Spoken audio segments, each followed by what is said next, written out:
You think porn is the biggest threat to men. It's not. There's something even more corrosive, more subtle, and it's destroying men from the inside out. And the worst part? Most don't even know it's happening. They think they're doing fine.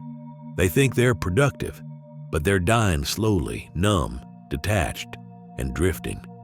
It starts innocently, a little hesitation, a little doubt, a little overthinking. Then it turns into obsession, an addiction not to stimulation, but to safety. You stop acting, you start planning, and planning, and planning, until you're living entirely in your head, thinking about what you'll do someday. And in that space, your soul begins to rot. This isn't laziness. It's a slow suicide masked as preparation. And it's everywhere. You've met this man.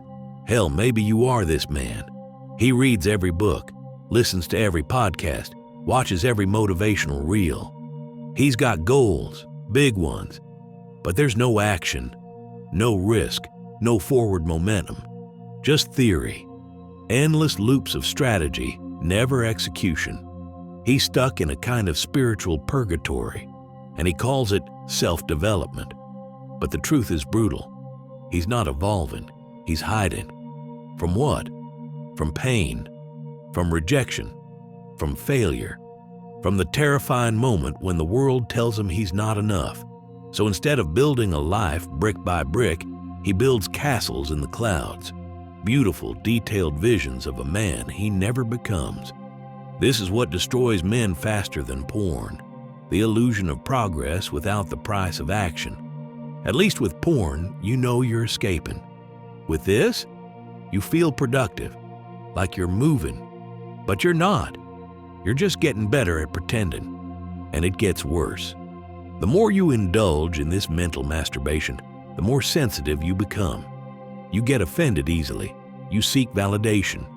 You crave safety, not truth. You begin to fear challenge, fear discomfort, fear any situation where your image might crack. So you avoid life, you drift, and the man inside you starts to die. This is why porn isn't the real killer. It's the symptom. The real disease is disconnection from purpose, from suffering, from doing hard things that make you worthy of respect, especially your own. You used to want to conquer something. Now you want to avoid everything. That's the death of masculine vitality. And society rewards this death. It calls you emotionally intelligent for being soft. It calls you self-aware for being passive. It tells you that ambition is toxic and that discomfort is trauma. So you swallow the pill, you calm down, you fit in, and you slowly decay. But here's the truth. Real growth is violent. It breaks you. It humiliates you. It demands you bleed. Because becoming something more means shedding the skin of who you were. And that's not pretty. The man you're meant to be doesn't come from thinking. He comes from doing. From failing publicly. From building badly. From saying what you mean and facing the fallout. From doing reps when no one's watching. From risking everything for something you believe in. But the longer you wait, the harder it gets. You begin to rot in place. Your courage withers. Your spark dims. And soon you're just another ghost with a body. A man who once had fire, but chose comfort. This isn't a wake-up call, it's a warning. You don't have forever. Every day you delay action, your edge dulls. Your instinct weakens. Your masculinity erodes. You're not unmotivated. You're overprotected, overstimulated, overcoached. You're drowning in information and starving for initiation. There's no strategy that will save you. No mentor, no course, no perfect routine. The only cure is movement, risk, fire. Something that burns off the boy in you and makes room for a man. The longer you think, the deeper you sink. So the question is this: are you ready to stop thinking and start bleeding? There's a particular kind of man walking around today. He's bitter, sarcastic, detached. He's not loud. He doesn't complain. He just scoffs at everything. Success, fake, love, delusion, discipline, just another trap. And he calls it realism. He wears his disappointment like armor. But let's be real, he wasn't born this way. He didn't start off jaded. He became that way, slowly, quietly, because somewhere along the line, he got burned. Maybe he gave too much to someone who didn't deserve it. Maybe he failed publicly and never recovered. Maybe he had dreams once and watched them collapse. Now, instead of risking anything again, he hides behind cynicism. It's safer that way. If you don't believe in anything, you can't be disappointed. If you mock effort, you never have to try. If you call everything fake, you don't have to prove what's real. But here's the catch. Cynicism feels like strength. It feels like insight. But it's not. It's the final stage of self-betrayal. Because at some point, you stop doubting the world and start doubting yourself. You become emotionally bulletproof, but also dead inside. Carl Jung once warned that the greatest danger is man's unwillingness to confront his own soul. And that's exactly what this is. A refusal to face the pain, a refusal to examine the wound. So you pretend you're above it all. You scroll, you joke, you keep it casual. But deep down, you know, you're shrinking. You didn't lose your passion, you buried it. You didn't outgrow your ambition, you abandoned it. And every time you laugh at someone chasing something difficult, you're not critiquing them. You're revealing the part of yourself that still aches to try. This is the spiritual death of a man, not because he can't win, but because he stops wanting to. He tells himself it's all meaningless, that none of it matters.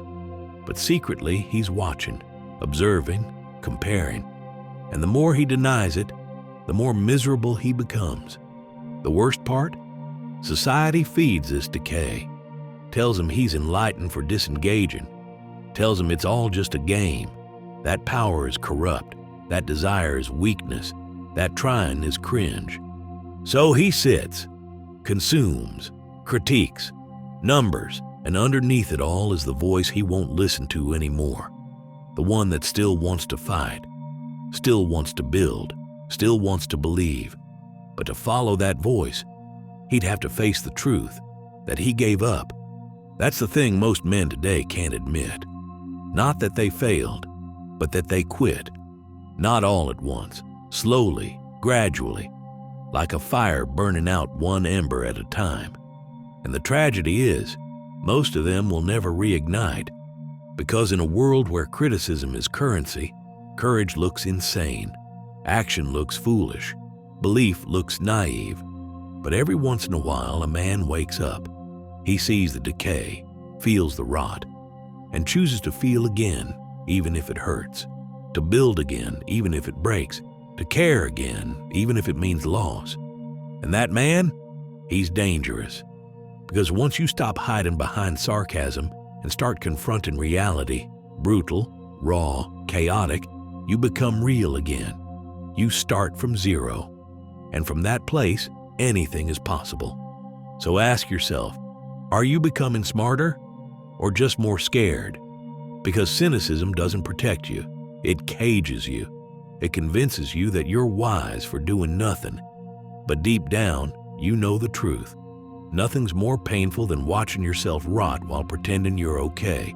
There's a quiet addiction most men don't even recognize: overplanning. It looks responsible, it feels productive, but it's just another form of fear. You wake up, write the perfect routine. You stack goals, arrange habits, set deadlines. You make systems, spreadsheets, color-coded strategies. You're preparing, always preparing. But nothing happens. Days pass, weeks, sometimes years. And all you have to show for it are notebooks filled with potential. That's a trap. It doesn't feel like failure. It feels like control. But here's the truth. Overplanning is cowardice in disguise. It's how the modern man avoids failure without admitting he's avoiding life. You've convinced yourself that you're just not ready yet, that you're waiting for the right time, that once things are perfect, you'll launch, you'll act, you'll become the man you're supposed to be. But deep down, you know that day's never coming, because the more you plan, the more you delay. And the more you delay, the more you believe the lie. That your worth is based on how prepared you are, not how real you are. But reality doesn't care about your calendar. It rewards momentum, not intention. And Carl Jung understood this. He warned that the ego will do everything to avoid transformation, even if that means keeping you stuck in patterns that feel safe. Your mind wants comfort. Your soul wants evolution. And those two are constantly at war. The more clever you are, the more dangerous this trap becomes. Because you can intellectualize everything. You can talk circles around your own stagnation. You sound smart while doing nothing. You've mastered the art of self-deception. You tell yourself you're studying, but you're stalling. You say you're researching, but you're retreating. You claim you're waiting for clarity, but really, you're scared to confront what action would reveal your real level, your real grit, your real hunger. And that's what you're avoiding, the truth. Not the truth out there, the truth in here. That despite all the knowledge, the books, the tools, you haven't moved. You've just built a cage with golden bars. And what do men do when they feel caged? Some lash out, some give up, but most pretend they're free. They talk about vision boards, about goals, about building empires. But their hands are clean, their skin is soft, their heart rate has never risen for something that mattered. And the worst part? They're addicted to the feeling of almost ready, almost launched, almost great. But almost is hell. It's a loop with no exit. And every day you live there, you lose edge. You become more comfortable with pretending. You stop noticing how small you've become. Jung believed that man must confront the unconscious or be ruled by it forever. But you can't confront anything if you're always in planning mode. You can't fight a dragon you refuse to face. You need friction. You need fire. You need action that humbles you. Because only then do you meet yourself. Not the version you post about, but the one you become when everything is on the line. You don't need another planner. You don't need another book. You need to bleed. You need to sweat. You need to build badly, break things, get rejected, and rise anyway. Because that's where men are forged, not in idea, but in impact. So ask yourself with brutal honesty, what have I done that cost me something? What have I built with my bare hands? What part of me is still waiting for permission to live? And then answer with your feet, not with more words. Because the clock doesn't care about your preparation, it only tracks your movement. There's a phrase every man should fear. He never caused any trouble. Because underneath that, there's usually a tombstone, a life spent walking on eggshells, a man who traded his fire for politeness, his truth for peace, his instincts for comfort. That man didn't live, he performed.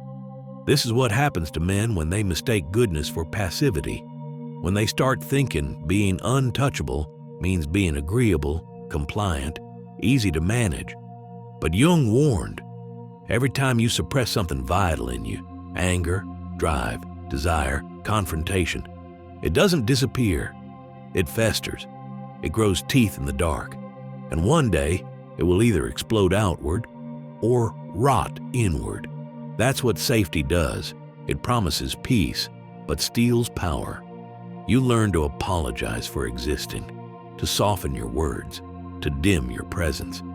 You don't say what you mean. You don't take up space. You walk through life calculating every move, every look, every word. You've become digestible. And for what? So no one calls you arrogant? So no one feels intimidated? So everyone likes you? Let's be honest, that's not kindness. That's fear in costume. The man who never risks being disliked is the man who never stands for anything. And the more you play that game, the more dead you feel inside. Because your masculinity was never meant to be ornamental. It was meant to be expressed sharply, imperfectly, fully. You are not here to be palatable. You are here to be powerful. But power requires friction. It requires that you upset people. It requires that you make people uncomfortable. It requires that you say, "This is who I am," and let the chips fall. The death of men today is not violence. It's subtle obedience. It's the slow erosion of instinct. You don't even notice it happening. You just wake up one day and realize you've lost your edge. You don't speak up when something's wrong. You don't assert when you're disrespected. You don't pursue what sets you on fire. You become a ghost, a soft echo of who you could have been. Jung would call this a psychic wound, a fracture between your persona, who you pretend to be, and your shadow, who you really are.